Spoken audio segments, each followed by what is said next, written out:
Oh, sookie now. Ooh-wee. Well, I'm excited, man. We got some of the best in the building. We got DMV. We got AMP. And I really do believe this is the show of the year. I mean that, bro.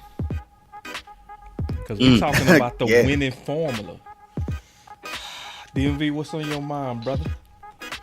Hey, I'm just happy to put this on wax, bro, because if people were privy to some of our phone conversations, man, listen, they be tuned in. So I think it's going to be a good show today. Yeah. And what's on your mind, bro? Hey, dog, look here. How they say, the truth will most definitely set you free, man. And here today, man, we just trying to give the truth. We just want to spread it. We want to sow these good seeds of knowledge and information we got. We're going to laugh about some things while we do it. You know, we're going to have fun. We're going to have a great time because this is what is going to be the springboard into 2025. Yeah. Book it. Right. But I also want to say this, Amp, to what you just said. Either we getting excited too early and setting up for a massive disappointment, or it's going to be exactly what you just said. It's going to be the springboard into 2025. Because the last 3 games go tell you or tell us if we was too excited for nothing. You feel me? Yeah. So. Yep, because they testing. Yeah. I feel a test. I feel a test too. Mm-hmm. And I like it, though. I like ending on the test. Yeah. Make it count. Make the games count. Yeah. Yes. These are valuable. These games are I know a lot of people tuned out. This is the time where you should definitely tune in. Because if you want to have any clue as to what's going on in 2025, you got to tune in now even more than you have before, because they're going to start moving some pieces around, moving some guys around to finish out and round out this evaluation. And what we see may lend us more of an idea of what we're going to do next year versus what we may see on the field in preseason. I'm telling you. So let me go ahead and play this so people can kind of start getting a clue. Well, I know one thing. We want to run the football today. That's a big part of our game plan. We appreciate the visit. Thanks so much, Stephen. As we continue countdown to kickoff at Bank of America Stadium in Charlotte, let's rejoin Brian and Eric. What? Damn. I'm gonna show. We doing what? We are doing what? We go run the football today, and that was before the Panthers game. Boy, I done got excited. I'm over here about to flip the table balls. It was the only game we had so many attempts that we gave it to Rico and Zeke a healthy amount. It was the only game. It was the only game this year we had 40 attempts when Stephen Jones said what he said. It's the only game, bro. So we getting ready to get into this. Ooh, strap up. All right. Strap up. All right, so we go y'all lock in, bro. Y'all give me 1 second. Let me turn this music down and we go start the show. All right, here we go. All right, what's up, fellas? All right, so let me kick it off and say this. Amp sent me that. Okay. So Amp sent me that. And so you heard Stephen Jones say, we're going to run the football today. It's a big part of our game plan, right? Yep. So let's play the full context and we go just talk about it. Because that obviously I got the clip, but I'm going to play the full context. Y'all check this out. Here's Eric Giafalo and Brian Broaddus. With 34 minutes to kick off Cowboys and Panthers, we'll get the Brian Broaddus Zebra Report coming up here in just a few minutes. But right now, we throw things over to Christy Scale, standing by at Bank of America Stadium with Stephen Jones for today's Owner's Box. Christy, take it away. Stephen, I'm glad you mentioned Brock Hoffman, who steps in for Cooper Beebe today as the starting center. It's a homecoming from him. He's from Statesville, just about 40 miles up the road. But we've talked about him playing with an edge.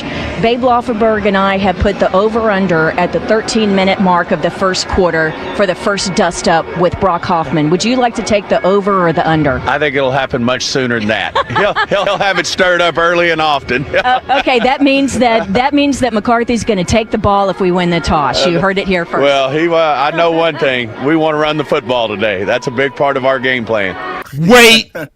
Oh, See, hold on. See, this is why we got to break that down.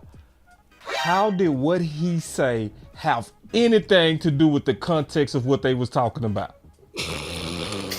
Let me play that one more time so y'all can see it. Just from the beginning. Listen, you got to pay attention. Here's Eric Giafalo and Brian Broaddus. With 34 minutes to kick off Cowboys and Panthers, we'll get the Brian Broaddus Zebra Report coming up here in just a few minutes. But right now, we throw things over to Christy Scale, standing by at Bank of America Stadium with Stephen Jones for today's Owner's Box. Christy, take it away. Stephen, I'm glad you mentioned Brock Hoffman, who steps in for Cooper Beebe today as the starting center. It's a homecoming from him. He's from Statesville, just about 40 miles up the road. But we've talked about him playing with an edge. So they talking about Hoffman. Babe Laufenberg and I have put the over-under at the 13-minute mark of the first quarter for the first dust-up with Brock Hoffman. Would you like to take the over or the under? I think it'll happen much sooner than that. He'll have it stirred up early and often. Okay, that means that McCarthy's going to take the ball if we win the toss. So she took that context and said, so we must be receiving the ball because you said the over, right? mm-hmm. So she's actually in context. But then all of a sudden, out the blue, without being prompted, and Em showed me this, without being prompted, he just say out of nowhere. Heard it here first. Well, I know one thing. We want to run the football today. That's a big part of our game plan. We appreciate the visit. Thanks so much, Stephen. Great being As we continue countdown to kickoff at Bank of America Stadium in Charlotte, let's rejoin Brian and Eric. So, Em, since you sent me the clip, What we doing? What we doing? what we doing? What we doing? Em, since you sent me the clip, you get first dibs at the breakdown. Inquiring minds want to know, who is we?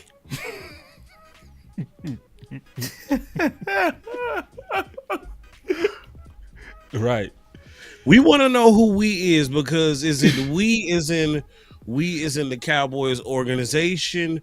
We is in me, Jerry, Steven, Mike, Shotty sat down and decided that it would be best for us, Cooper Rush in the offense, if we ran the ball heavily this game. We don't feel that they can, handle it. So collectively, that's we who. So now it makes you wonder. Now you've heard it from me. You've heard it from Boss Cowboy. I know DMV has said it.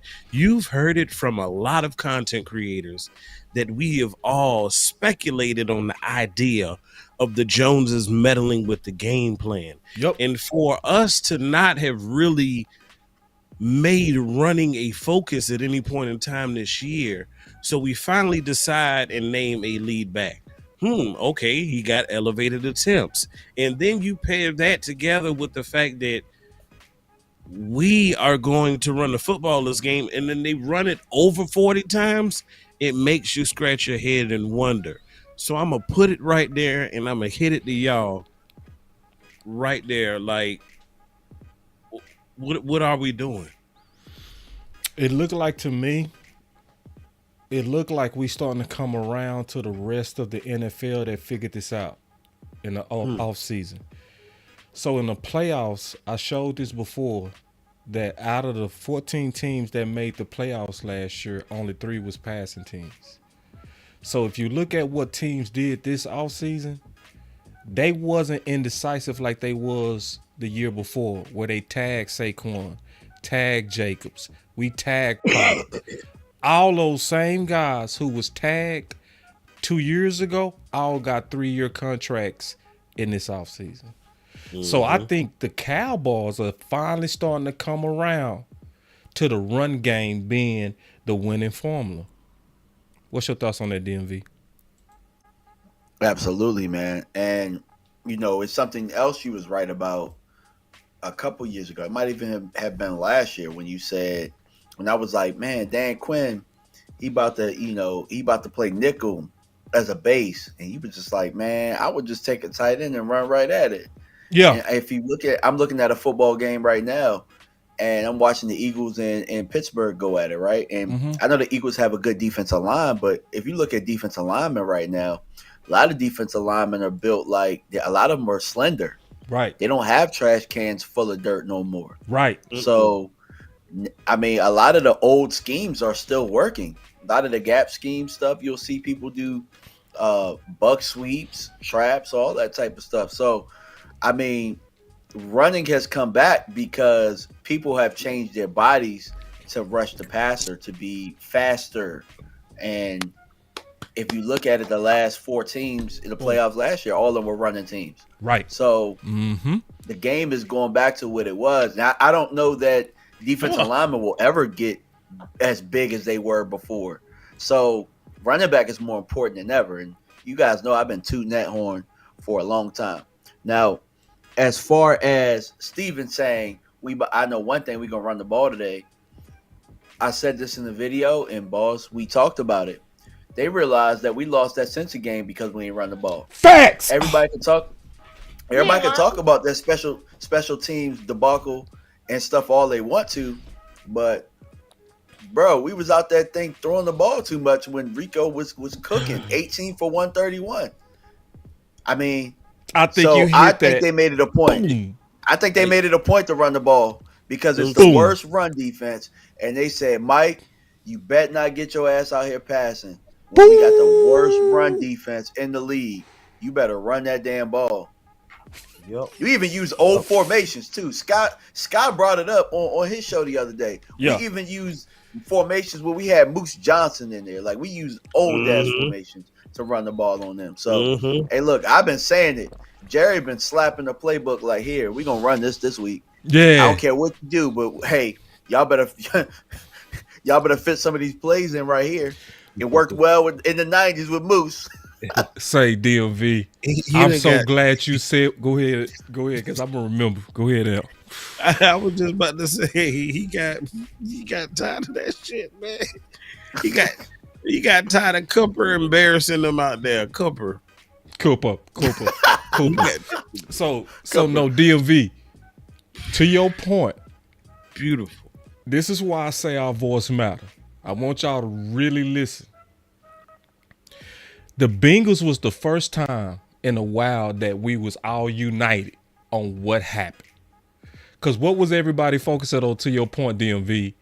How Rico hit that run at the 6-minute mark for 14 yards, and they passed the ball three times. Three times in a row. Straight.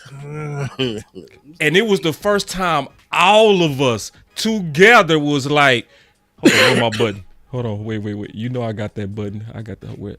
Listen, I need this effect. I need the full effect. Hold on real quick. I got it right here. Yeah, this button. What the fuck is that? Everybody said together at the same time when they saw that. At the same time, we all said, bruh. The tweets went out unanimously. Everybody. Everybody went said out unanimously, bro. Yes. Everybody was stuck on that. What? He gets 14. Then you run it. You pass throw it three times in a row at the 6-minute mark and got no yards and took no time off the clock.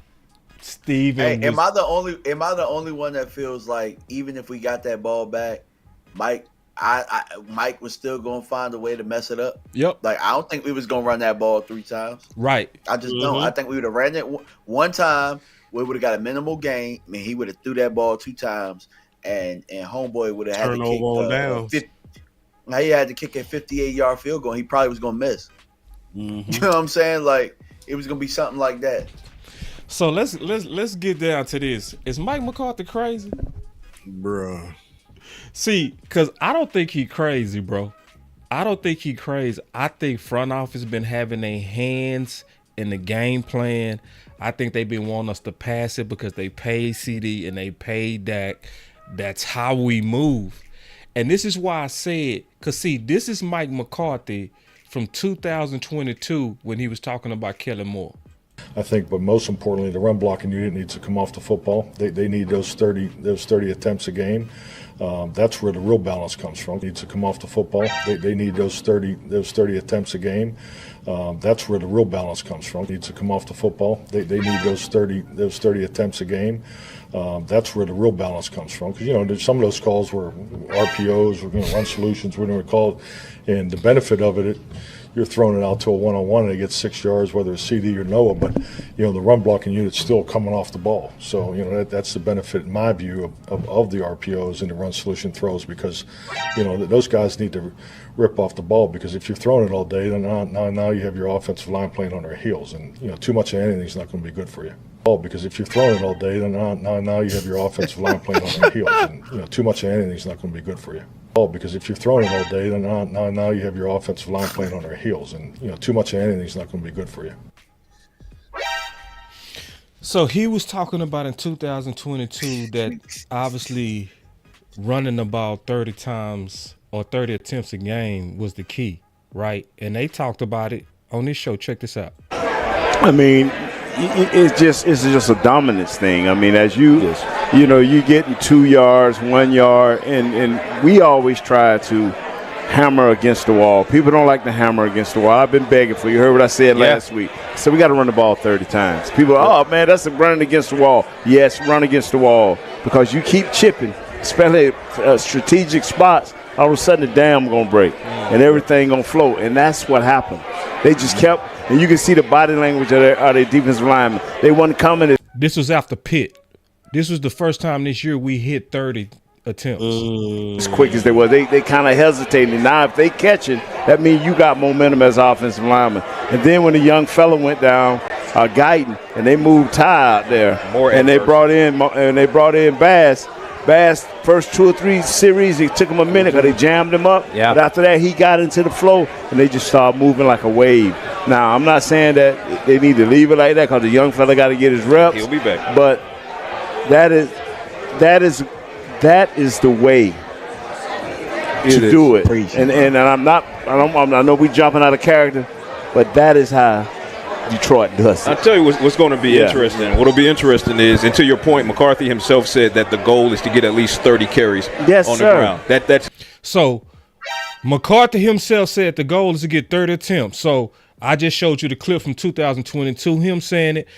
You hear Patrick Nosey from, obviously this show is from Dallas Cowboys YouTube, link in the description. His goal. So he was like, how many did we have after the game? And we were like 31, 32. And he was like, okay, great. And that's his goal. So that's his goal, right? But then when I go look at, this is your goal.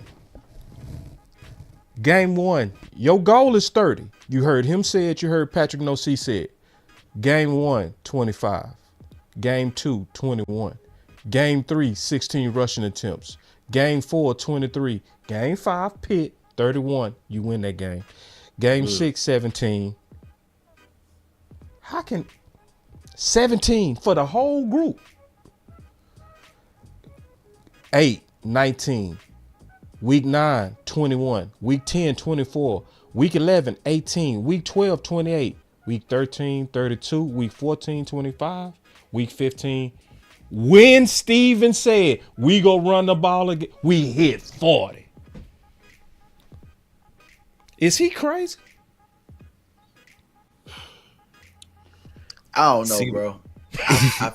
I feel like it's a little bit of both, dog. I feel like Mike really ain't established a run in Green Bay like that, like he should have. Yeah. I feel like Mike just be kind of blowing hot air sometimes. Yeah. Because I mean, I know that you got some clips that you're gonna bring up before. You know what I'm saying? You're gonna bring them up later because we already kind of talked about it in the pre-production meeting. Yeah, we already talked about it. You know the bullets. Yeah, absolutely. Yeah, I think Mike just be talking sometimes, dog. I think Mike has talked about balance for a long time. He talked about being able to want to establish the run, and I think that Mike just it's one of two things. Yeah, like either Mike don't want to run the ball, or Dak was checking out of plays, dog. Yeah. It's one or the other. Or but I'll I say do know I would one give thing. a third. I would give a third one. Front office wanted them to throw the ball. It could be all three. It could be all of those. But remember this though. This is one thing that I do know. Okay. I know that when Cooper Rush had his first start this year, I know he stunk it up. Yep. And I know that Jerry was talking about how he expected Cooper to come out and produce better than Dak. The way he worded it sounded like he was expecting Cooper to come out here and play better than Dak was playing. Right. And if that's what you expect, then why wouldn't we go out there and throw the ball like we had been? I mean, I don't know. It's a little bit it's a little bit weird. It is weird. But to me, I mean, it's hard to tell. It's hard what to tell. Is what. Right. But I do know that Cincinnati, had we ran the ball, we win that game a little bit more. If we ran the ball a little bit more. I know that we won this game because we ran the ball a bit more. Right. And we can fully control that game. Yep. From pillar to post, we beat their ass from pillar to post. Right. I mean, we was beating Pittsburgh from pillar to post, and then we went away from it. What'd you say? 31 attempts and then 17. That was my telltale that Mike don't want to run the football. Because if you look at it, Pittsburgh aren't they a top 4 rush defense? I think they are. And they had a majority of their rushing attempts in the third and fourth quarter. That game. Oh my God. They ramped up Rico to win. That's what made that 30 funny. You know? Yep. The saddest thing you just said, DMV, is we don't quite know where this confusion is coming from. You know what I mean? It's just so funny to me that after Steven said, out of nowhere, right, they was talking about Hoffman and who go get the ball first. And then he get out of there just all of a sudden say, yeah, we really want to run the ball today. And you hit 40 attempts. So it's almost like he was freed up. That's what it kind of looked like. But then, you right, though. There's an indictment on Mike McCarthy because of his pass at Green Bay. We can't give him no complete pass. Not at all. Hell no. I mean, and especially when you play, when you start unloading the clip, everybody gonna be saying, "Damn, bro, Mike ain't talking about nothing." Mike and his staff ain't talking about nothing, and that's another point too. Mike is in control of his staff. You know, Bones is out here doing some reckless stuff with the special teams. That's on your watch, bro. Mm-hmm. That's on your watch. A lot of this stuff is on your watch. Are you over delegating? I don't think you hiring. To be honest with you, I don't know if you hiring guys that are good enough at their job. I'm just gonna keep it 100. That too. Or maybe you too friendly, because Nolan came in here, he stunk it up. Yeah. Now here's the difference between him and Zimmer, because Zimmer stunk for a little bit, but you could see that guys were getting better. You could see that guys were in the right spot. Right. Guys just didn't trust the scheme. Right. With Nolan, it was just holes everywhere. Right. You know what I'm saying? But you said over delegating, but I just kind of think he might have been too friendly and too chummy. This is what I mean by, and shout out to CFT for the CFT raid. I see y'all coming in here raiding us. Appreciate that, my brother CFT. That means CFT gonna be in here in a minute. OG yes, CFT. I'm gonna say this real quick, and if you got something, jump in. All right. But the reason why I said over delegating, notice that they was crediting Cooper Rush for checking into them runs this week. I had to hit the ball wrong. You don't believe it? I think they telling the Hell truth. no. What? Hell no. So Hell they lying, bro? They lying, bro. They lying. Explain this, bro. They trying to make you forget that they traded a 4th round for Trey. They trying to make you forget that, bro. It's on the film. Hoffman is talking to the guards next to him, dog. They literally having damn near full conversations. Okay. He pointing to the mic the whole time. So you And said then he looked it back, was the center. He looked Back the Yes. Yes, it was the center for a game and a half. Hoffman, and for all I know, he might be saying stuff at the guard position. But all I see Cooper do is maybe like this or something like that. Come on, dog. Like, think about this, right? If you motion Turpin into the backfield, You want answers? What audible are you making? If that's a predetermined play, he's not making audible.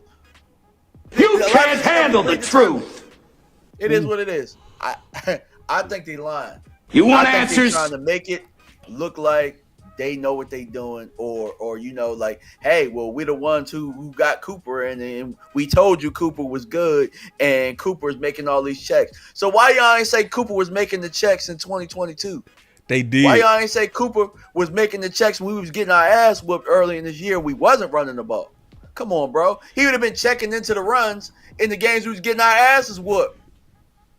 Now, Sorry, they did say he was making no. They did say he was making them checks in 2022 though, and it was running checks. It was. Are you saying that's the go-to lie? I'm saying that's the go-to lie, bro. Dog. 17 attempts against Detroit. Because we played Pittsburgh, then it was Detroit. Was it Pittsburgh, then Detroit? Let me look. Detroit, then Pittsburgh. Let me look. It was Detroit, then Pittsburgh, or Pittsburgh, then Detroit? Detroit, then Pittsburgh. Okay. Detroit, then Pittsburgh. Okay. So, which game did we play after where it was 17 attempts? No, I'm sorry. It was Pittsburgh, then Detroit. Yep. So you was right, DMV. You was That's right. what I'm saying. We at home. We went from 31 to 17, bro. But I know that was Dak, though. That was Dak. Because it was like, damn, because we said that game, that was the winning formula. And then the very next week, they reverted back to the same crap. And we was mad as hell. Yep, that's what happened.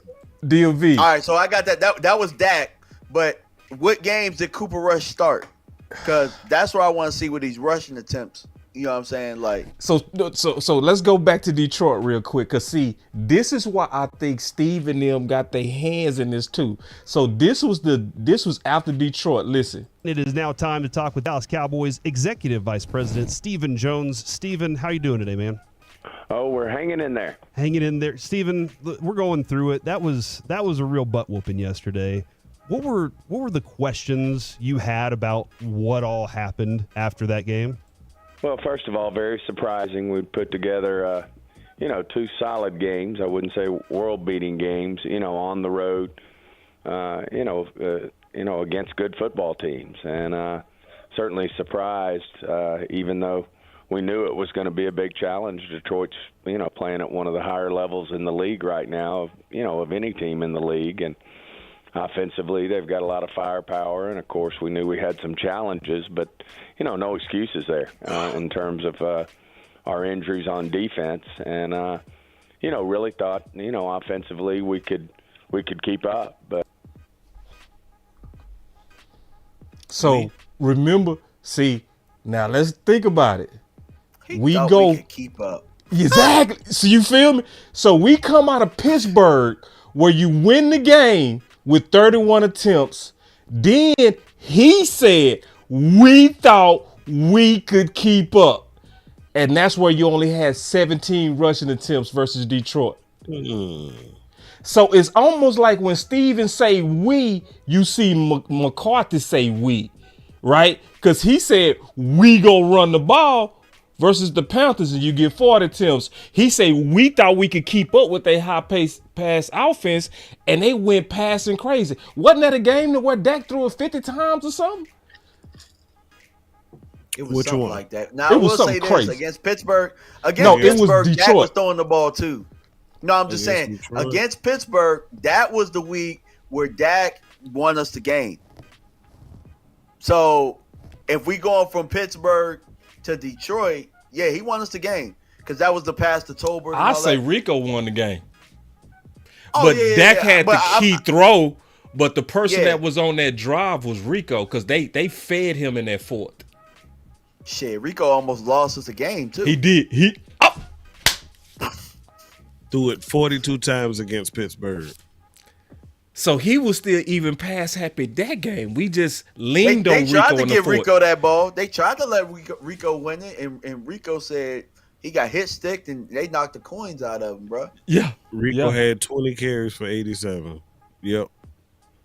So what was Detroit? What was the passing attempts of Detroit? We know the rushing attempts was 17. What was the passing attempts at?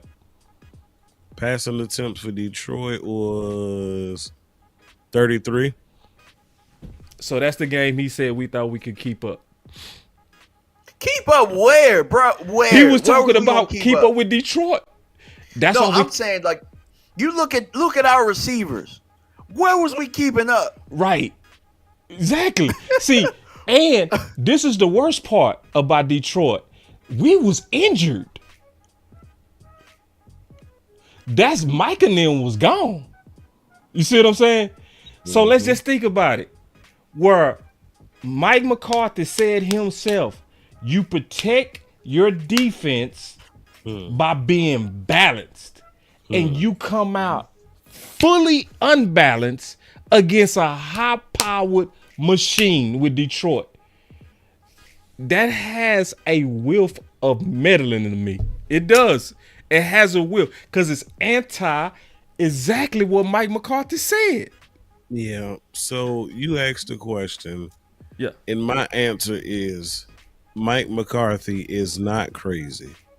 But the problem with Mike McCarthy is he plays crazy. See, how the saying goes, if you know better, you do better. Dog, you are on record multiple times stating that you know better. The circumstances that you outlined in your criteria stated that the circumstances were right to run it over 30 times, and you failed to. So when I hear I'm saying, who is it really? And see, what I'm really having a problem with is the fact that Mike McCarthy is still here in the way that they talk about him tells me he still has some influence, right?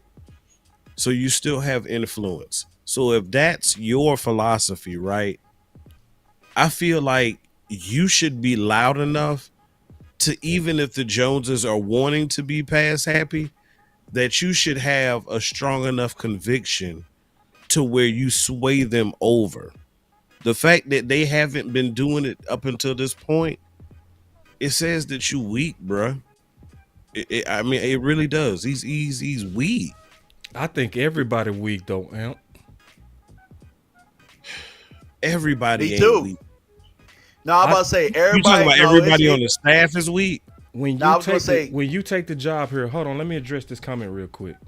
It's a little bit fly. So this guy DJ 100 grand say, I've known for years that the Jones are a part of the game plan as well. You're now just figuring that out. Oh my God. So this is the deal, my brother. It's still speculation, homie. All right. The only thing we doing is adding up more and more evidence. We can all tell you the history of what Dez said. We can tell you what Cole Beasley said. We can tell you all that. We know that too, bro. But the difference between me and you is I'm not going to outright just say that I know that. I'm going to say it's a strong possibility. And I'm going to talk more so like DMV to where something is off. So I know you're trying to school us like you telling us like you absolutely know. The only real evidence that they really gave was yesterday when Jerry came out and said that we are a part of the personnel meetings after every game. That's what you know for sure. So, you know, I appreciate you trying to school us, you know what I'm saying, but you ain't schooling nobody, my brother. But you know what though, boss? What I gotta say to what DJ 100 grand said, and I said this the other day on one of my walk rants a little bit. We so far into Cowboys talk, and we do so much in investigative stuff. Like we're looking for facts, and we're looking for this, and we're looking for that, and we pride ourselves on being very, very smart in what we do. And it's like it's to the point where the people that don't do a lot of the work, where you look at the common denominator and it's like, damn, they more right than us, and we've been right here the whole time, and we so blinded because we just love everything about this team, so we can't want to believe that these things are going on. Right. But And then we also got to be careful, bro. Like, we go get into this later. It's a whole lot of theories that sometimes you got to wait till the evidence come out before you just put your stamp down on a theory. We gonna talk about that a little bit later. Because there's some theories that I'm going to disprove today. Yeah, because the other part about it too is a lot of the stuff that we had was hearsay, right? It was speculation. Yeah. But then when you get situations like this to where you get concrete evidence, you have to go back and look at the facts again and shine the light back on the situation to state why things are the way that they are within the organization. Right. Like, see, that's why we want to put a focus on it, because we're trying to get right. We're not trying to get left.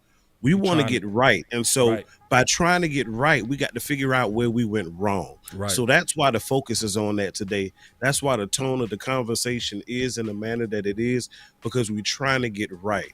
So we want to highlight and focus on where this thing went left so we can get right, dog. Yeah. Proceed. So I'm going to take this to another level real quick. If we are going to go into the latter part of the season, let's say if DMV, let's say if Cincinnati was the epiphany. Okay? Cincinnati was the epiphany. I'm going to ask both of y'all.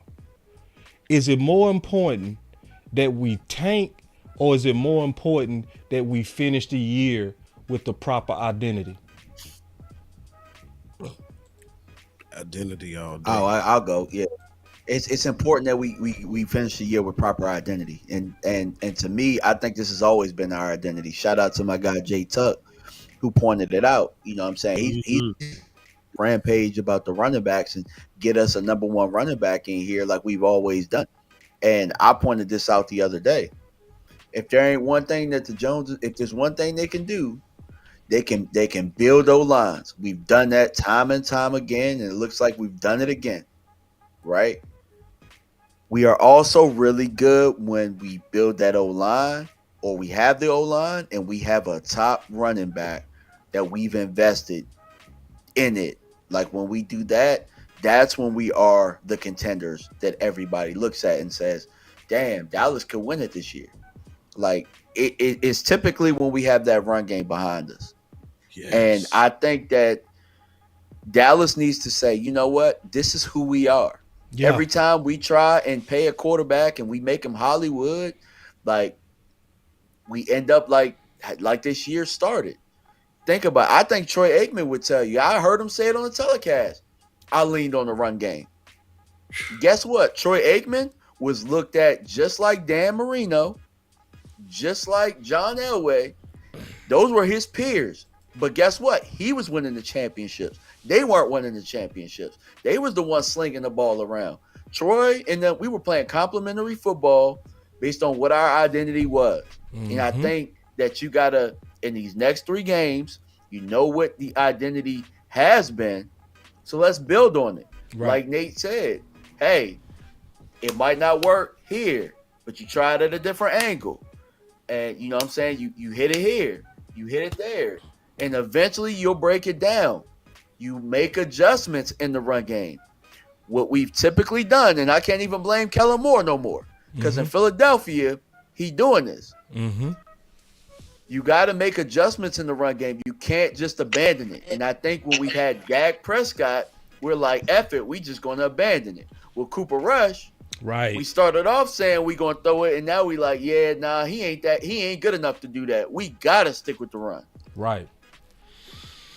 Man, when you look at the Cowboys historically, right?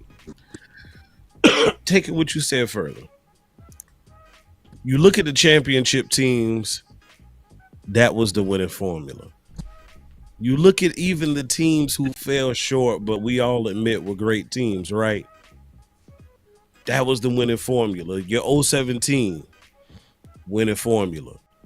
2014, winning formula. 2016, winning formula. Yep. A couple of years later, every year it has always been the winning formula.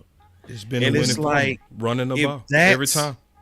If you employ that every year, damn it, in Jerry's words, you always gonna be around the rim. Yep. Always. Yeah. And a tweak I or don't two need to be here around and the there rim. away from being we can hit layups. championship caliber. Was that DMV? I was like, I don't need to be around the rim. We can hit layups when we got the run game. Shit, a That layup part. is 2 points, just like a dunk is. Bruh, off the backboard. So y'all check this out. First of all, I want to address this question real quick that my boy Common Sense threw out there. I'm gonna throw this at both of y'all, and then my boy Rome in the building. I told you Rome was on his way. What's up, Rome? Appreciate the raid, bro. I always appreciate the raid, and I see your super chat, my boy Black Wee Woo. I'm gonna come back to it. But we really just kind of talking this through too, and I didn't know how this was gonna go because all of us disagree sometime too. Mm-hmm. This is not just a kumbaya show. You know what I mean? This is a show to where we reason this thing out. So Common Sense said, I'm gonna throw this back at you, DMV, and then you out. He said, if we do identity,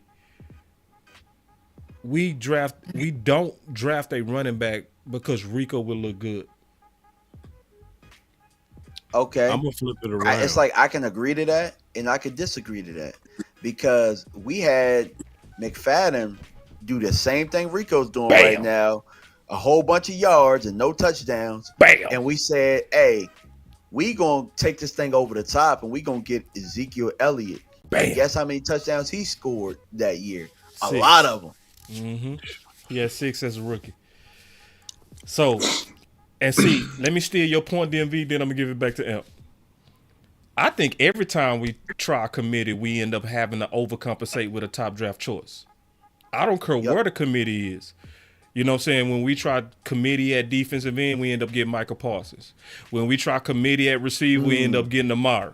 We tried committee before with with, like you said, McFadden, and we end up going with Zeke. I think once you try committee, it always answers itself like it's not enough. It's not enough. Every time you try committee, it answers its own question. We thought we could go cheap. Nope, we need to get the guy. We do it every time. So we did it at corner at one point too, because we was just throwing anybody out at corner, and we went and got the guy. Yep, we did it at safety.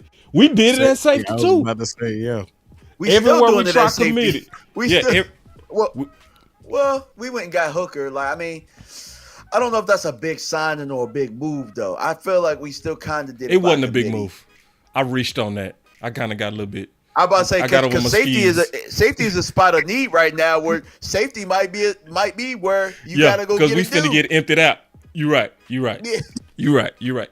El, what was your thoughts, bro? Because I did like that comment by Common Sense. Bro, I think I like to look at it in the reverse. Okay. If they draft a running back early, that will tell us what their identity is. I agree. Yes.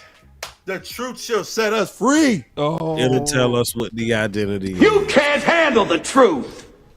It's going to tell us. So I'm going to tell, because everybody differ on this. I see my boy Chad. He said, I still want the tank to get the best running back. This is one of them subjects, Ted, where nobody right? But I'm going to tell you why I want us to finish out the season strong. If we run the ball. I want it to be obvious.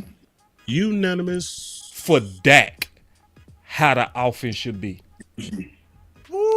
If you win 2 out of the last 3 games with noodle arm Cooper Rush because you finally figured out that you really truly need to get over 30 rushing attempts, and you do it and win 2 out of, because see, any 2 out of these last 3 are going to be big games, y'all.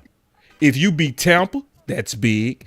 If you beat Washington, that's big. And if you lose to Philly, we go all say, and if it's competitive, hey, I ain't mad at this.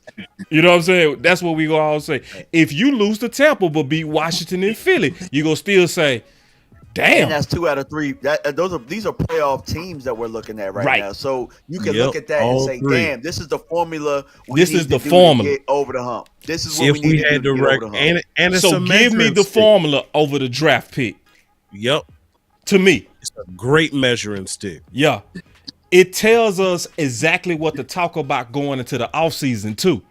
right? It makes it real clear. It makes all of our voices concise. To your point, DMV, what happened after the Bengals game? We all said together, what the F was that? And then the following week, we had 40 attempts. Yeah, that's because we finally was synced up with having the right voice. That was the key. The key to winning the way that we did on the Panthers was the Bengals. What the fuck is that? That was the whole key. Well, one thing, boss. My boy that came in like God, bro. I was like, oh. I didn't even build an OC in the building. He just came on in. There you go. It's all good, man. And so, man, shout out to DMV, man, and Sports. You guys are doing a fantastic job, by the way. And so, it's three things, man, when you think about this run game. And I just want to put this out here. It's three key points. One, philosophy, right? It's your approach, how you want to play opponents. If you're able to effectively run the ball as a philosophy, that makes everything in the game easier, right? It's practical. Number two, physical, right? It doesn't matter. People can only take so many punches. If you're in a boxing fight, you can only take so many licks before you're going down. That's the same way a good run game does against any defense. It's like a punch. It's like a body shot, a head shot. Eventually, that defense will wear down. All right. And so if you think about that and you think about in context the latest teams that have been really, really good, these guys have all been able to effectively run the ball. So as a formula, philosophy, physical, right? And you think about the psychological aspect too. The psychological aspect is that a defense gets discouraged when you run the football against them. That's why they work so hard to try to stop it. So if you're able to do it effectively against a defense, man, it's basically you are breaking their will. And then if you have athletes at any other position, you're able to really have your way off a play action pass, even down the field, spreading out the defense. So that's my aspects about it, just in terms of why it should be a standard. If you want to be a championship caliber team, it should be standard protocol that we are committed to it. If we think about this, and I'll end here, what are some really good teams that have been fantastic, consistently run the ball over the years? So we have San Francisco. We also have Baltimore. It doesn't matter if Lamar Jackson is hurt or not. These boys can run the football. You have the Philadelphia Eagles, okay? I know there are foes, but the reality of it is they commit to a great offensive line, and if they haven't been able to run the ball well, the next year they figure out how to run the ball well. So it's a master ingredient to being a really, really good football team. So, OC, obviously you at the house, so I'm gonna ask this question to everybody here now. And I think this is the pivotal question, and then we go show some more facts real quick. This first question comes from Regina. I'm gonna pass this to you, Amp, and then you, DMV, and OC. I want to hear from you as well. She asked a great question. So did Joe Cook. Does Jerry continue this with Dak though? And then, a question that's strong with that is, does Dak believe in the formula? Let's go with that. DMV, you first, and then we go around the room. Those two. Because to me, those are the most pivotal questions today. I think those are questions you need to ask Dak. And I think that the next time somebody does interview him, they need to ask him. Yeah. Because like I said, this is the second time that we've got a sample size with Cooper Rush, and we've been winning games with this type of formula. Right. This is the second time that it's happened. And the first time Dak started off that way, where we were running the football when he was nursing his finger or whatnot. Now this time we're looking at it and it's like, all right, bro, are you checking out of plays, or when you guys come up with your game plans, are you guys not leaning towards trying to get the run going? Like, what's going on? So I think those questions, I don't know that we can answer those here. I think though it's going to take like a somebody who's a reporter who does talk to Dak and ask him that question or those questions. Amp. So looking at it, man, you said does Jerry do it with Dak? And to me, that's an automatic yes. The fact that he just read up his contract. And then also, does Dak believe in the formula? So yeah. Let me play this real quick. This go bring it home a little bit, Amp. And then you and the OC answer this. And of course, Cooper Rush was a guy that I know we all thought against Cincinnati. We could have gotten a little more out of Cooper. But boy, is he making a huge difference in terms of really the running game. His you flooded. Stop. His, lining up, what he's doing actually has opened that running game up for us. Bubba DMV don't believe that for nothing. Hell no. Bruh, it was so much that pissed me off about it, but the biggest part was the fact that you did everything you could to discredit Rico. Like, goddamn, say Rico is better. Like, damn, dog. Yeah, the quarterback, telling everybody where they supposed to go, and it's the run scheme. He said Rico last. You right. Hey, Rico and Hoffman, because Rico and Hoffman, because they don't want to admit that Zach Martin was out that joint looking washed. Trash. Like, I mean, they don't want to admit that. You know, I mean, Zach was out there, and it was just like I'm doing film breakdowns. Like, yo, is this dude hurt or washed? And then Jerry still won't even commit to the fact that he might even retire. Yeah. Because they paid him that damn money. Yep. And they in on all the personnel meetings. OC, what's your thoughts? Because I think Dak, if I think Dak got something to if Cooper Rush is really checking into these running plays, my boy DMV ain't buying it. But let me play devil's advocate, right? Dak, like, to me, somebody in there, including Dak, need to be like, bro, we need to run the ball, bro. You know what I'm saying? What's your thoughts on that, OC? I think it's a two-headed monster on this situation. You know, I said this Tuesday that Dak on one hand just got over $250 million. So if they want to throw the ball 50 times, he's a man that's going to go out here and try to prove he can do it and win. On the other side of it, they need to be balanced and run the football. I don't think Dak is against it. I think Dak is for winning football. I think that Dak actually relishes the fact that if we can effectively run the football, that actually takes a lot of pressure off of Dak. And I've seen him perform better in the play-action pass when we're able to effectively run the football. I think that he is able to win games by throwing the ball 40 times if he has to do it. But ideally for Dak Prescott, somewhere between 33 and 37 attempts is really his sweet spot in terms of performance. If you go back and look at his numbers, he has put up huge numbers throwing the ball over 40 times. I'm not disputing that. But I'm saying that Dak is really better if you don't have to put it on his shoulders in that way. 2016 will tell you that. A couple times in recent years will tell you that as well. And I think that Dak is a very, very mindful person that is okay with whatever will turn into winning football. I just think that Mike McCarthy went away from it. Mike McCarthy got pass happy. He went away from it. He panicked because we didn't have the appropriate personnel, and we had a old and young offensive line not really playing at its best at the beginning part of the year. And so I think that kind of fell into him saying, hey, we're just going to open this thing up and throw the ball around the football field. That's true. That's true. We were not playing as well up front. So, I'm gonna ask this question, then I'm gonna show y'all some stuff to where I'm gonna prove that it was some major exaggerations going on.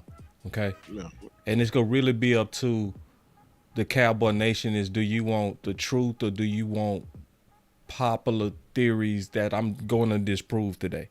Okay. But let me go around. I'm going to start with you this time, OC. Yep. What would you want to see going forward from our run game? Or from Mike McCarthy? You mean the last 3 games of the regular season? Or you mean that? I just think he needs to be a guy that tries to control time of possession and the tempo of the game. I think when you play against good teams, and you've had injuries and you have your backup quarterback in there, you want to control time of possession. And running the football allows you to achieve that and play action pass enough to keep them honest so they don't stack the box on you. I think that's what you really want to see. And I think you want to continue to mix it up with pulls and draws and some traps here and there. Also some pin and pull stuff to the outside with mid zones and some stretch plays. And I think if you mix up your run looks, that makes the defense have to react and take different angles. And it can give you the chance to make plays. If a linebacker takes a false step, if he's late, if a defensive end gets hooked, if a defensive tackle gives up some leverage and gets pushed down the field, just a yard or two. In the NFL, you don't have to get blown off the ball like 10 yards. It could be a yard or two, and that's just enough to create a seam for a good running back to make something happen. So that's what I think. That's my opinion. I forgot to play this real quick. Check this out, and then I'm gonna go around to DMV and out. You know, Steven, Rico seems like a good runner. And I know the opportunities weren't there early in the season, but it appears the blocking and the trust in that blocking is far better than it was earlier in the season, too. What are your feelings on the way the run game's going and how Rico is performing in that right now? Well, everybody talks complimentary football, and I think a lot of it goes, too, with the... He said everybody talks complimentary football. Listen to Steven. It sounds like was that a shot? Yes! Thank you, bruh! But it gets worse. Check this out. See, you called it DMV. Hold up. Forming in that right now.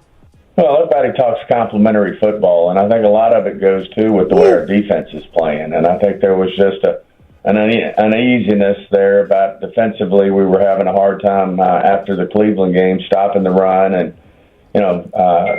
giving up quite a few points. And, we just weren't, committed to the run. I think we felt like. Weren't what? Woo! Yeah, it was a shot. Everybody talking complimentary football. Y'all won't run the damn ball. Who you talking about? You talking about Mike? That's why I'm saying when he sounded that alarm pregame, we gonna run the ball today. All of a sudden, Mike McCarthy got 40. Hold on real quick. We were always, playing, from behind and needing to score and didn't commit to the running game. I think. Who was he taking a shot at? Mike.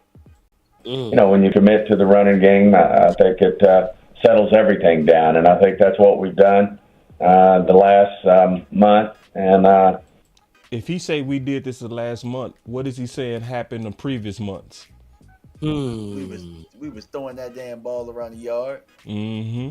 I know we lost the Cincinnati game, but we're putting together good games where the defense is playing well, the offense is running the football, and taking the big passing plays that are there with CD and Ferguson and Schoonmaker and the rest of the receiving core. Obviously, Turp's playing a huge role in this, both special teams and on offense. But I just think we're playing complimentary football, and I don't think we were doing that very well. Leading up to this stretch. He took multiple shots at Mike McCarthy on that, and I ain't crazy.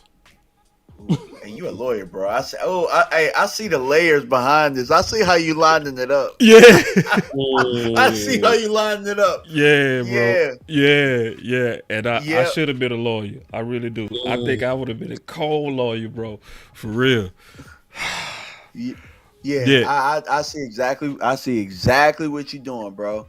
And this goes to my point because I know what the next clip is. Mm-hmm. When I asked everybody out there, hey, where that bad film at? Show me that bad film. Like, the reason I was asking for the bad film, like, everybody, it's out there.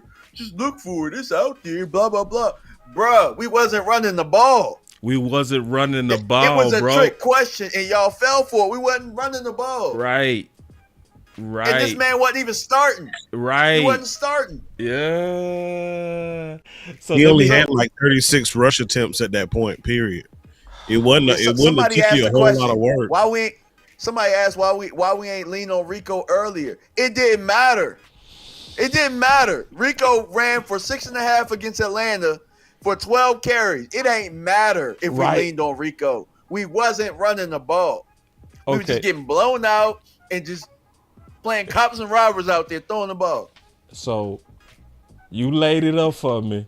Now we finna get, and we gonna figure out if Cowboy Nation. You want answers? We finna figure this out right now. So what if I told you a lot of the most popular theories have been greatly disproven? Okay. So it's very popular, right? That people are trying to say the reason why Rico didn't get his carries is because of the politics of Zeke.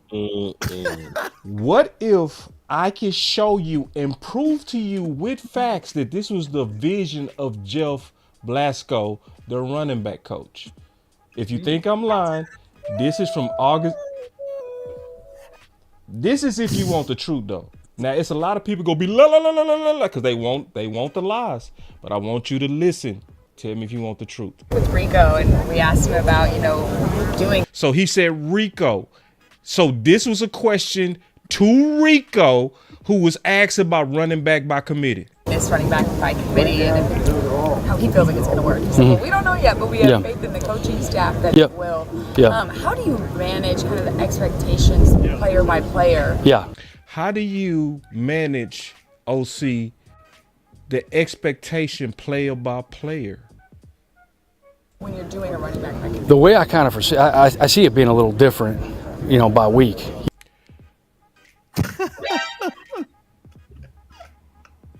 Damn, Zeke getting blamed for that. Who said what they see? Jeff Blasko. Who getting blamed for the week-to-week changes that was happening under committee? Zeke. Based off the opponent, based off of what we're doing from a personnel standpoint, based off of how they're feeling, based off the special team contributions. I think. But boss, it's politics. Boss, it's politics, boss. See, after Pittsburgh game, they went away from Rico. Oh no, it looked like Jeff Blasko always had this vision.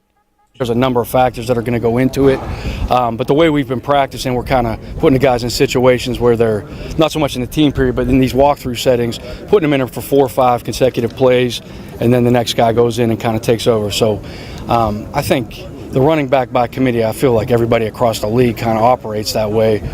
Which wasn't true. That was your bad theory.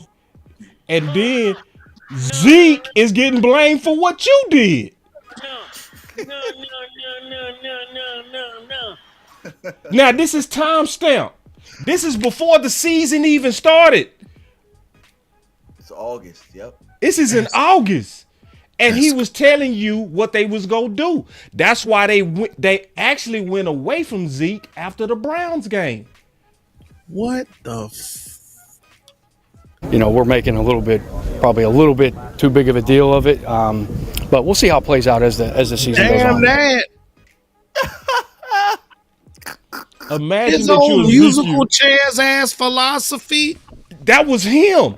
But just imagine that you Ezekiel and Cowboy Nation is blaming you for politics on Rico not being RB1, and the whole time it was the vision of the running back coach Jeff Blasko. And it's timestamped. This is undeniable. And he laid out what the vision of committee was and what he was going to do. And then when he did it, we began to blame Zeke.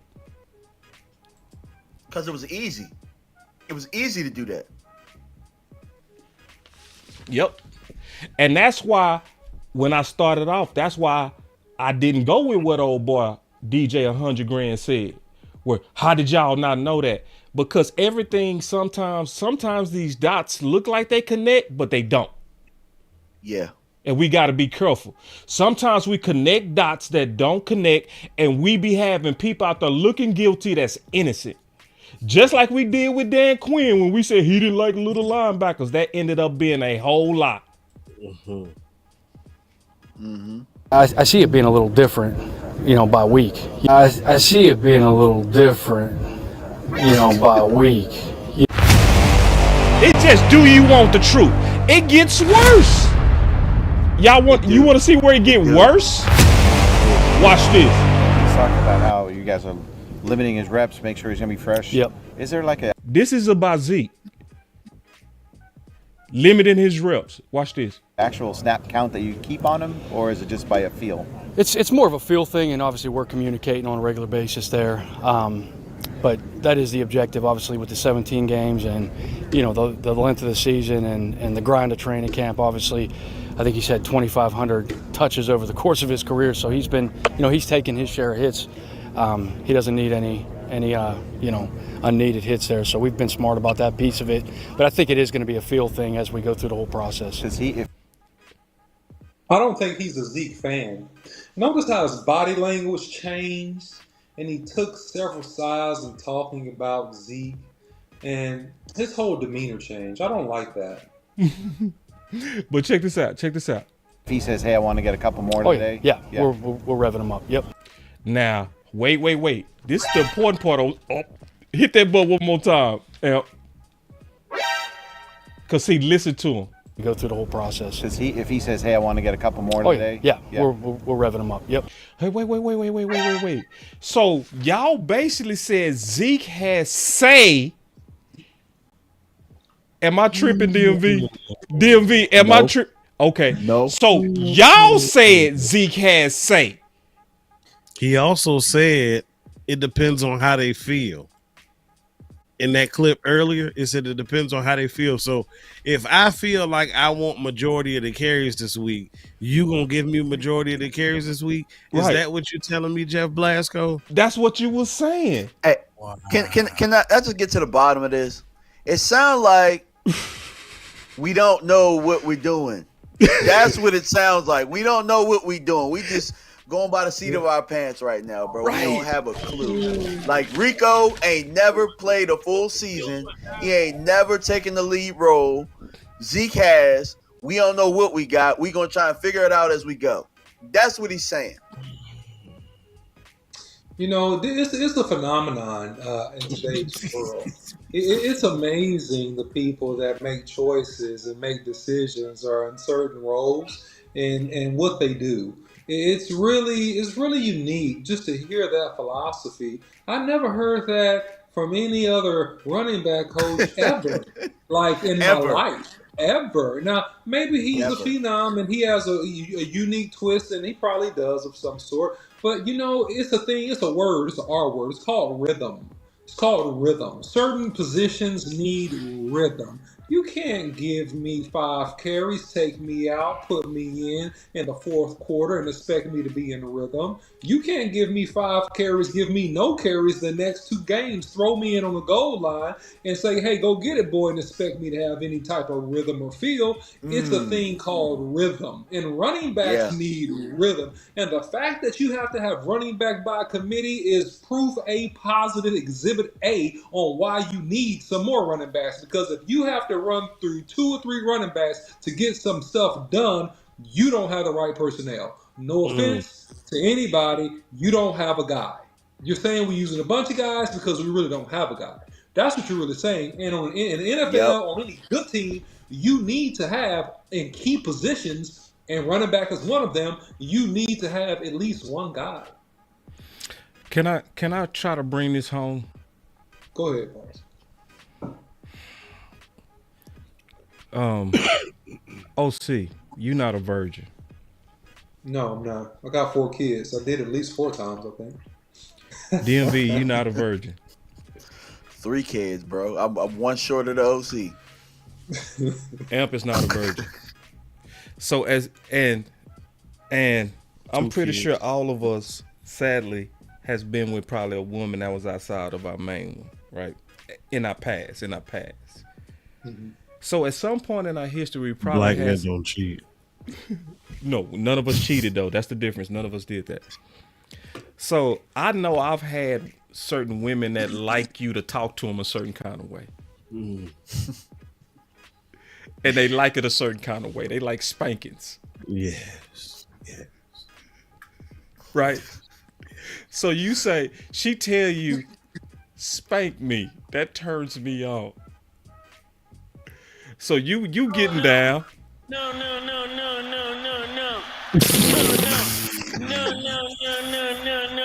because you was told, hey, spank me. I like this. So you get down and you. Will y'all please cover your kids' ears if any kids listen to this show, please. Disclaimer. Sorry, y'all. Y'all should have told you to put the kids away. I'm just I'll trying to give you this say- metaphor. All right. Then you start the process and you and she turn around and say, "Ah, are you trying to rape me?" That's what Cowboy Nation did to Zeke. Cause they told Zeke, you can't speak up.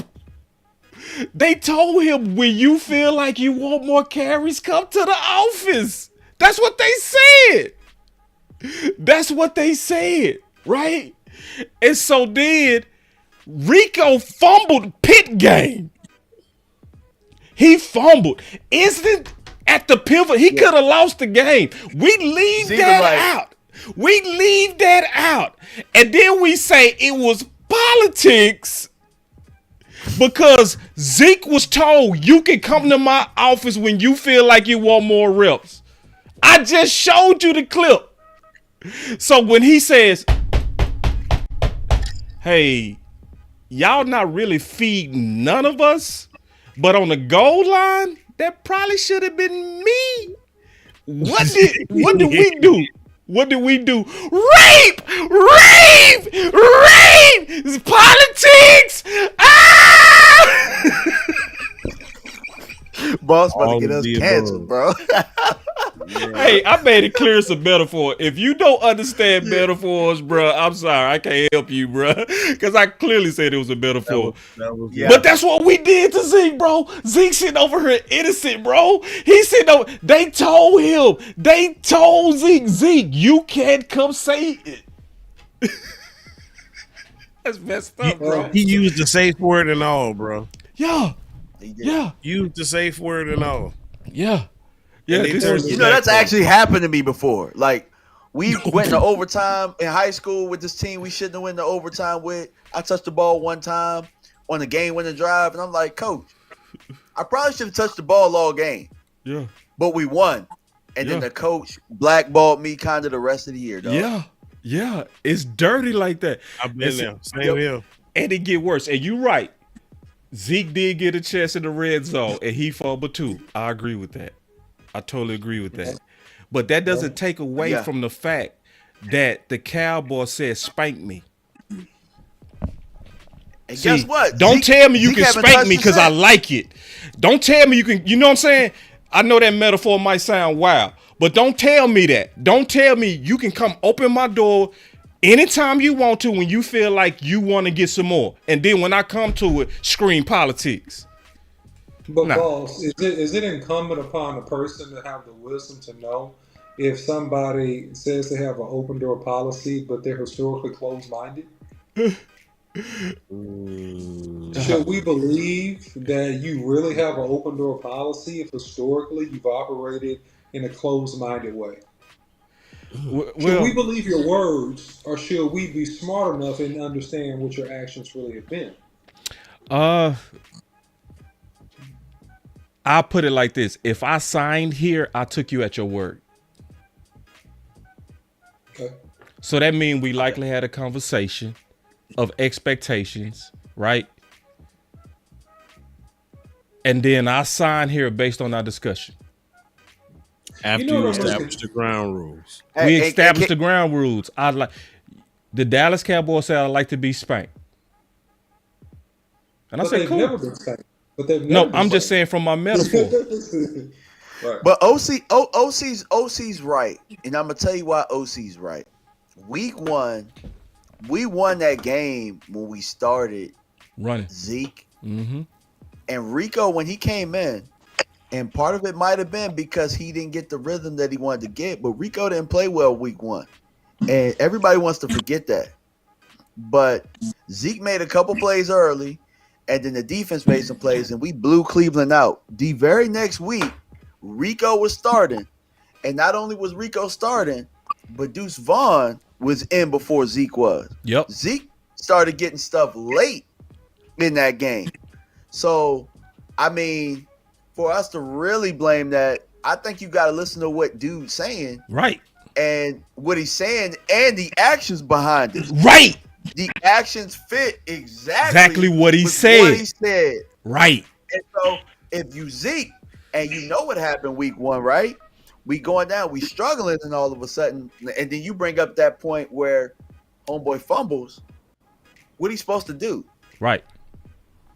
What he's supposed to do? What he's supposed to do? It's real simple. Look, I got a different look at it. I'm gonna tell you this: the Joneses have been spanked before, and I'm gonna tell you when.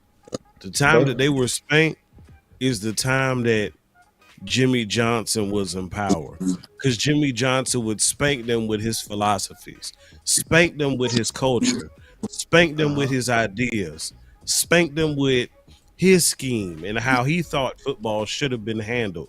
That's the time when they were spanked. And guess what? They won and they didn't like it. And they've been pounding ever since. And that's why they said we're going to win our way. And that's why they continue to bring in the types of coaches that they do, because they're bringing in somebody who ain't going to spank their ass. That's the problem. And see, Dre Medic said it best. He said Rico had bad vision early. True.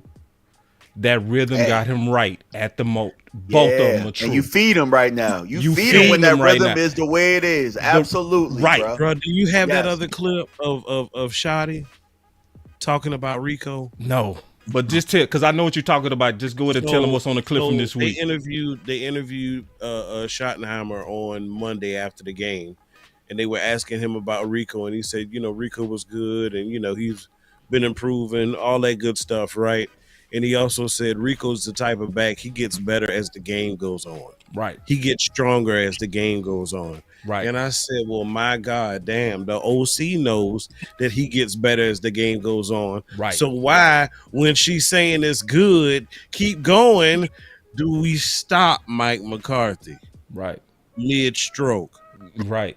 At 12 attempts, 15 attempts. So, dog, you left me hanging. You owe me 15 more pumps, bro. Because I'm gonna be honest, most of Cowboy Nation getting it wrong. They keep saying that they should have made Rico RB1 from the beginning. Let me tell you something. It wouldn't have made a difference because none of the backs was getting enough attempts. None. Feed somebody. That's why Amp came up with the campaign Feed Somebody. All right, and listen, y'all. If y'all thought that was Exhibit A, it get worse. And I'm going to play this and then I'm done. You've been with Zeke, obviously before, but now up close and personal. What have you learned about him, being in the room with him? He's a great leader, great mentor for the young guys, great sounding board for me. It's been phenomenal having him in the meeting space. And like I said, we got a full room, a very competitive room, but he does a great job, through his personality of keeping it loose. And in addition to that, providing his expertise that he has based off the experience that he's had over 9 years now. So he's been a great addition for the room. Damn, I think this is so I heard sad, that different. bro. I heard it different this time. Okay, talk to him. OC was right. I saw the body language, but really what I heard in that is I can't really tell him shit. You know what I'm saying? I really heard that. Like, with the soundboards and all that type of stuff. And yeah, there ain't much I could tell him. He's been a great leader since he's been here. But, I mean, this 9 years or whatnot. What's the real reason he can't tell him shit? Because he ain't shit. There you go. Let's say it. Yeah. Yep. Absolutely. I just think it's sad, bro. Unqualified coach. I think this whole thing is sad. I didn't say it. I just said in a really nice way, guys, that it's amazing how people get in certain positions and the decisions they make by being in those positions. It's crazy, man. This is crazy. This is crazy. He been a sounding board. That means he telling you, huh? Like, we doing this what? And he's I mean, I saw the body language. I saw it this time. I saw exactly, and he answered it politically, but his body and the actions are saying two different things. Yeah. Two different things. So I'll say this, man. This whole thing was a mess. Now, I'm glad that we starting to figure it out now. That's the good news. So we go sum it up. We go give our final words to this show. The first thing I'm gonna say, I'm gonna start with me. Then we go all give our final words to this show.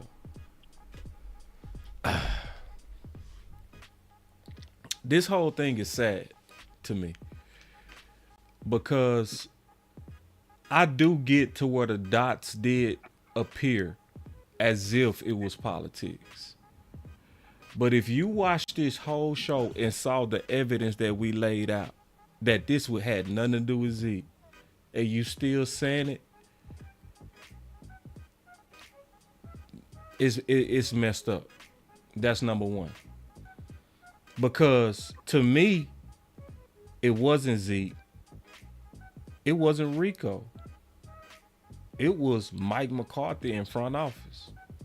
You can't give 3 backs 17 attempts where CeeDee Lamb go get 2 or 3 of them, so you're really giving them only 13, 12, and then blame the backfield for their failure.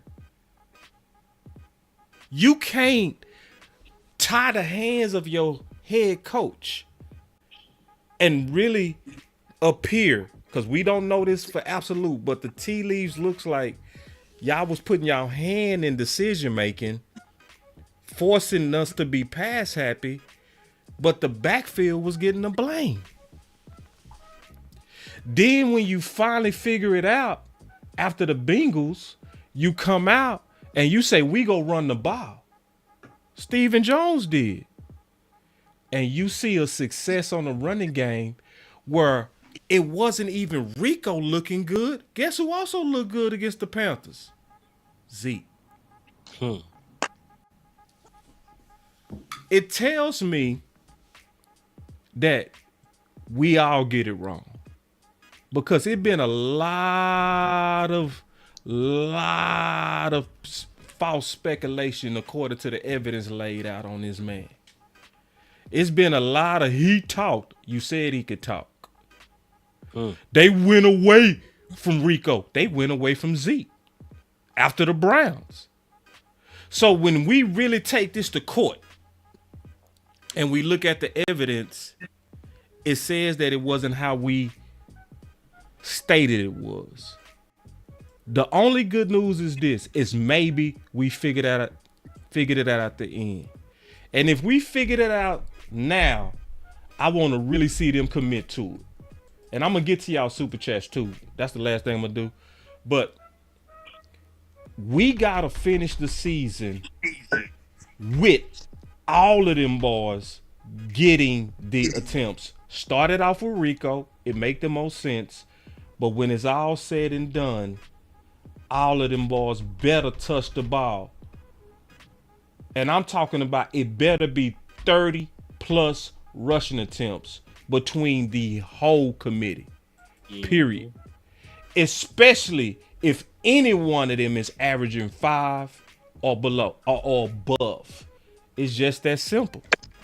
And if you do that, it truly gives you a chance to create the winning formula. That's my final words before we take our super chats. OC, it's on you.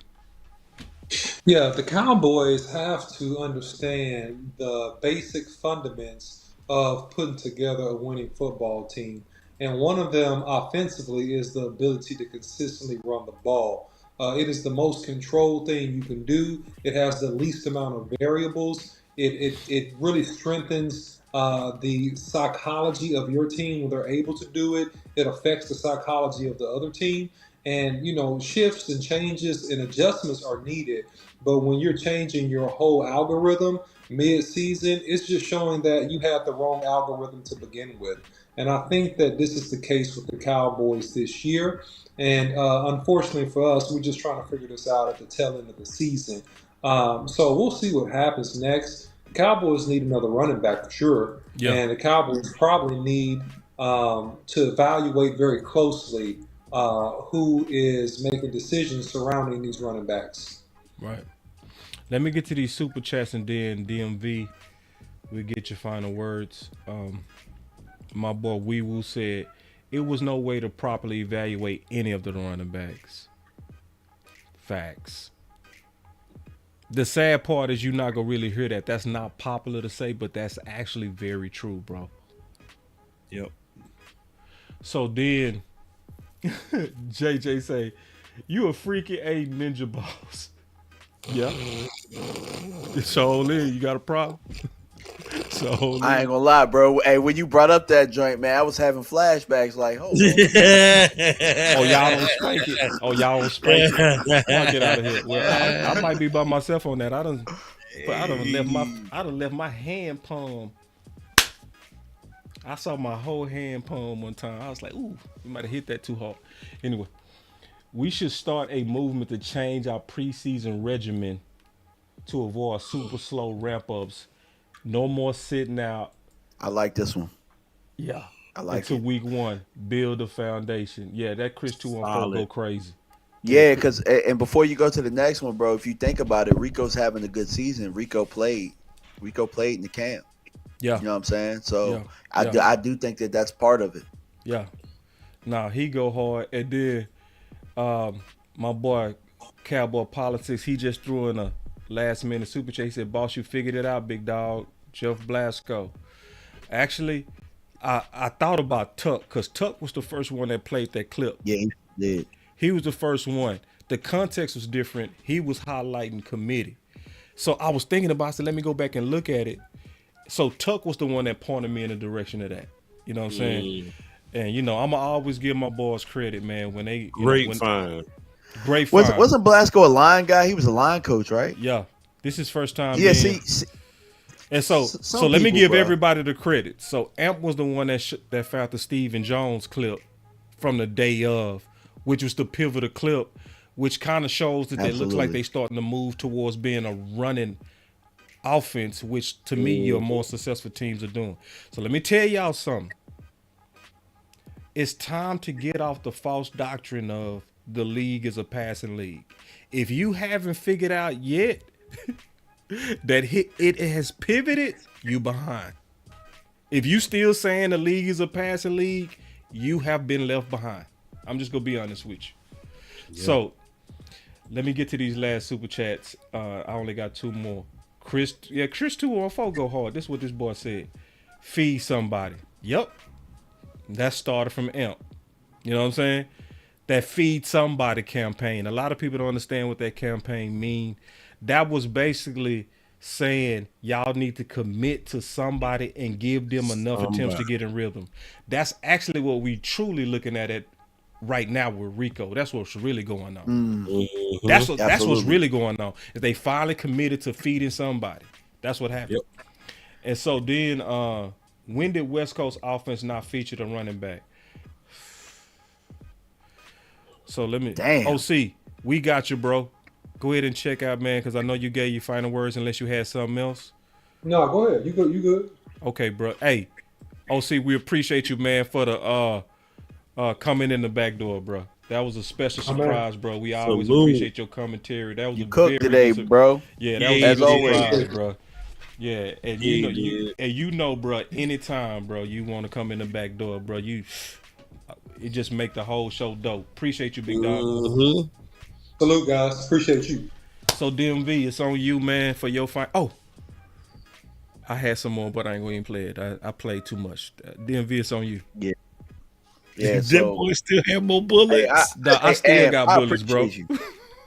Hey, Amp, I appreciate you for giving that pivotal Stephen Jones clip. Yeah. Because he said what we were all thinking. Right. And, you know, where he talked about in games that we were getting blown out early in the year and how the run can kind of settle things down and all those type of things, right? With knowing those things and then listening to Jeff Blasko, I don't think Zeke really had to go up to the office and say anything. Those discussions were happening in the personnel meetings, and Jeff Blasko probably had to answer for these dumbass substitutions. You know what I'm saying? So I don't think anybody in the room was happy with it.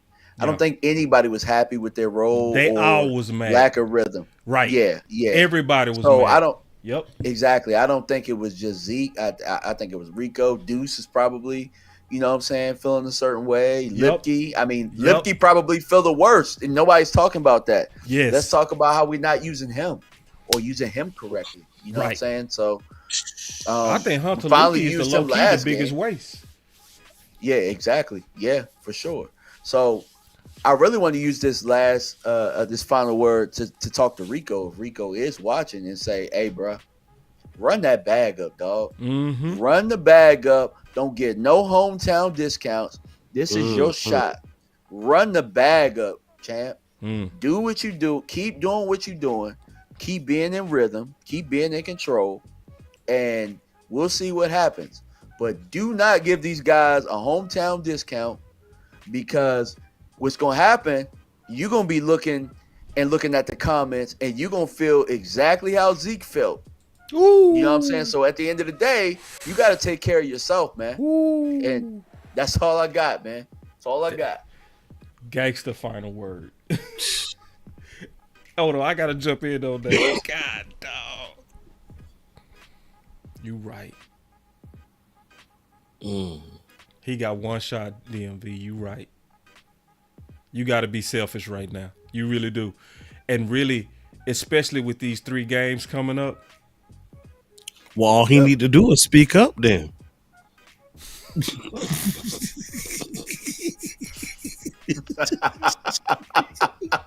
Right? Better watch Cowboy Nation. They're carrying on you. They're carrying. Did DMV, you know what they gonna start saying? Ray. He greedy. Rico ain't been nothing since we paid him. Yep. We should have let him go.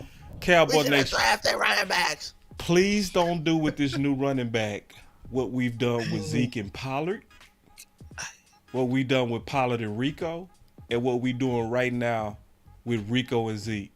Stop fighting about which one should get it first. It's one of the dumbest fights that we have every year.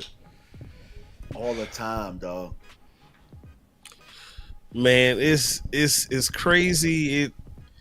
It took all of this for us to get to this point. Like, things we've been speculating on, we had ideas about. It amazes me that because they love talking so much, the Jones family has finally told on themselves. That's right.